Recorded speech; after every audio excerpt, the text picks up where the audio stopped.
សានួនល្អឲ្យបងសុំទៅផងមុំបងចង់ជួបជុំនឹងក្រុមគ្រួសារនួនល្អឆ្នាំនេះដើរលេងឲ្យសប្បាយម្ដងឆ្នាំនេះដើរលេងឲ្យសប្បាយម្ដង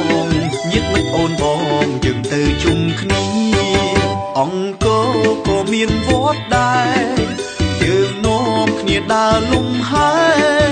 ហើយបានឆ្លៀតធ្វើមិនផងនួនអងចិត្តបងសែនសប្បាយក្រៃបើបងចង់ភ្ជាប់និស្ស័យចូលស្ដីចរណៃស្រីគិតម្ដេចដែរចូលស្ដីចរណៃស្រីគិតម្ដេចដែររូបអូនគឺជានារីកាន់ប្រពៃណីហើយតែងគោរពពុកម៉ែរូបអូនគឺជានារីកាន់ប្រពៃណីហើយតែងគោរពពុកម៉ែបើបងចូលស្ដីអូនមិនថាទេបើបងចូលស្ដីអូនមិនថាទេឲ្យតែពុកម៉ែគាត់យល់ព្រមណា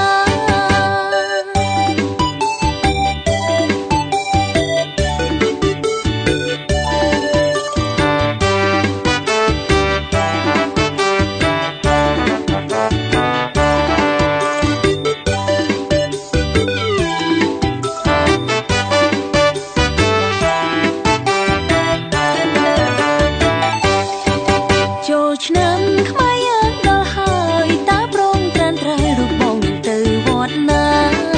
ចូលឆ្នាំខ្មែរយើងដល់ហើយតើប្រងត្រានត្រែរូបបងនឹងទៅវត្តណាឯអូនវិញទៅលេងនៅវត្តទឹកឆាឯអូនវិញទៅលេងនៅវត្តទឹកឆា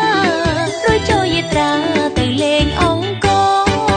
ឲ្យបងសុំទៅផងមុំបងចង់ជួបជុំនឹងក្រុមគ្រួសារនួនល្អឲ្យបងសុំទៅផងមុំបងចង់ជួបជុំនឹងក្រុមគ្រួសារនួនល្អឆ្នាំនេះដើរលេងឲ្យសប្បាយម្ដងឆ្នាំនេះដើរលេងឲ្យសប្បាយម្ដងញាតិមិត្តអូនបងយើងទៅជុំគ្នាអង្គរក៏មានវត្តដែរយើងនាំគ្នាដើរលំហែ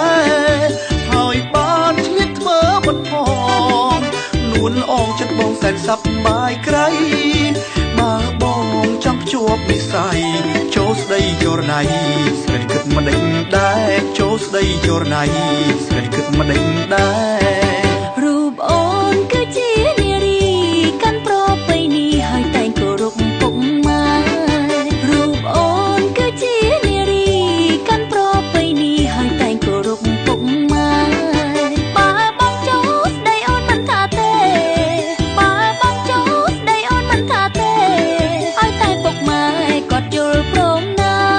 អរគុណជីវ៉ាដែលមេត្តាបង